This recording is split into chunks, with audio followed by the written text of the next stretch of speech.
Salut à tous, nouvelle vidéo de la journée concernant les difficultés qu'a le Barça en Liga. Et on va bien voir ce que ça va donner aussi en Champions League, en février, à la mi-février, avec ce choc entre deux équipes qui ne tournent pas à plein régime pour l'instant. Dans 2 mois, il peut se passer plein de choses, quoique c'est même pas dans 2 mois, parce que on va être début janvier, donc c'est plutôt dans un mois et demi. Dans un mois et demi, ça peut évoluer le foot, mais à l'heure actuelle, le Barça, ça va pas bien. Alors on parle de Paris, mais Paris, il est sur le podium, il est en course pour le titre, et il a des chances de pouvoir gagner le titre, même si Lyon et Lille seront là, à mon avis, très très longtemps pour lui empêcher ce titre de champion de France, et peut-être qu'il ne l'aura pas. Mais le Barça, pour moi, le titre est quasiment mort. On en est à 16 journées de championnat, donc on s'approche doucement mais sûrement de la mi-saison.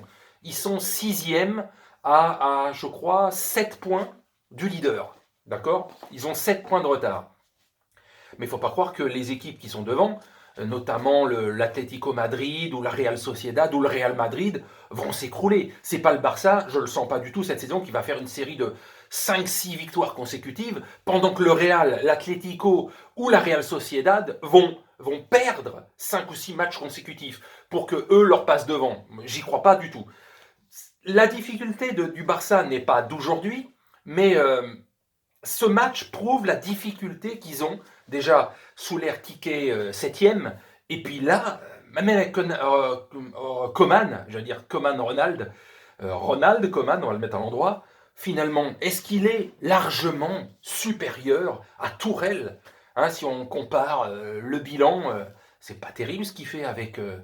il a quand même un effectif, je veux dire, il n'a pas que des chèvres dans son équipe, non?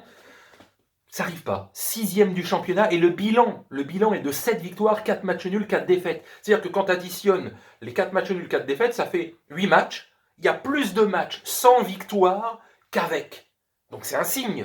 Le Real Madrid, qui compte à ce jour 10 victoires, 2 nuls, 3 défaites. Donc 10 victoires pour 5 matchs sans défaite. L'Atlético Madrid, leader du championnat, qui compte 2 matchs en moins, compte 10 victoires, 2 matchs nuls, 1 défaite. La seule défaite face au Real. Mais ça fait 3 matchs sans défaite pour 10 victoires. Et ils ont 2 matchs en retard. Donc le Barça, parmi les cadors, on va dire, compte plus de matchs sans victoire qu'avec. C'est pas un signe d'aller chercher le titre. Pour moi, le titre, il est mort. Il est mort, c'est fini le titre. Parce qu'ils vont pas s'écrouler ceux devant. Pas à la vitesse où le Barça espérerait, quoi. Mais ce qui est pire, je trouve, c'est un peu le contenu, avec ou sans Messi. Messi peut sauver de temps en temps, mais il ne peut pas tout faire non plus. Et puis, je dis, il a 33 ans, il est plus de la première jeunesse, il dribble plus la moitié de l'équipe à lui tout seul sur 25 mètres, il a plus cette vivacité. Il peut encore, sur les 20 derniers mètres, vous passer 2-3 défenseurs dans un petit secteur comme ça, comme il en a le talent, il accélère sur 10 mètres, et là, il peut faire du mal. Mais il ne fait plus du tout les différences qu'il faisait il y a encore 3-4 ans en arrière. Donc c'est compliqué. C'est compliqué. Donc le titre pour moi il est mort, mais ce qui est plus inquiétant, est-ce qu'ils vont finir dans les 3 premiers ou les 4 premiers, puisque les 4 premiers sont qualifiés pour la Champions League? C'est ça le plus grave.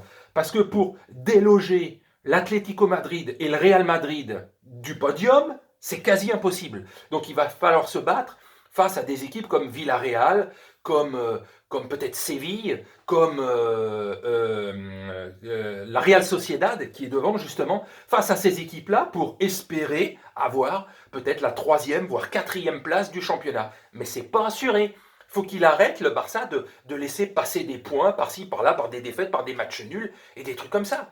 Ça va être très compliqué parce que je vous dis, les 2 premières places, en tout cas, enfin, le podium déjà avec l'Atlético Madrid et le Real Madrid, ils seront sur le podium. Donc il reste encore 2 places, mais le Barça, il ne faut pas qu'il joue au con. Il ne faut pas qu'il joue au con parce que un Barça qui ne se qualifierait même pas pour la Champions League la saison prochaine, ça serait une énorme catastrophe. Ils sont déjà pas bien, mais pas bien du tout financièrement. Si tu leur réduis 50% de ce qu'ils gagnent habituellement en participant à la Champions League, s'ils vont qu'en Europa League parce qu'ils finissent 5 ou 6e du championnat, c'est une catastrophe, une cata. Ils le sont déjà financièrement. Le nouveau président peut arriver, etc., etc. Ça va être chaud. Donc il faut qu'ils fassent gaffe. Et pour moi, Koeman, ouais, bof, médiocre, médiocre. Est-ce qu'il est plus plus mauvais ou meilleur que Tourelle. Franchement, quand je vois les résultats sur le terrain, je me dis que, ouais, hein, il n'y a pas grand-chose à envier avec Coman. Donc voilà, pour dire que le Barça, ça fait partie de ces clubs qui tournent pas à plein régime.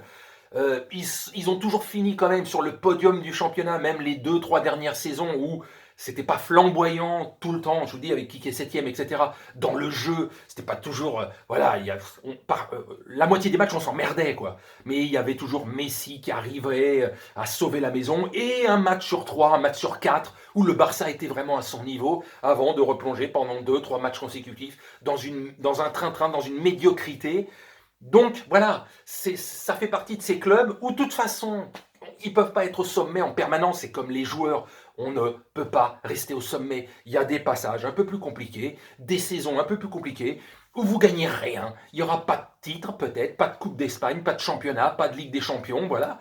C'est arrivé la saison dernière, ça peut continuer, il n'y a pas de titre. Bon, bah on fait avec. On fait avec.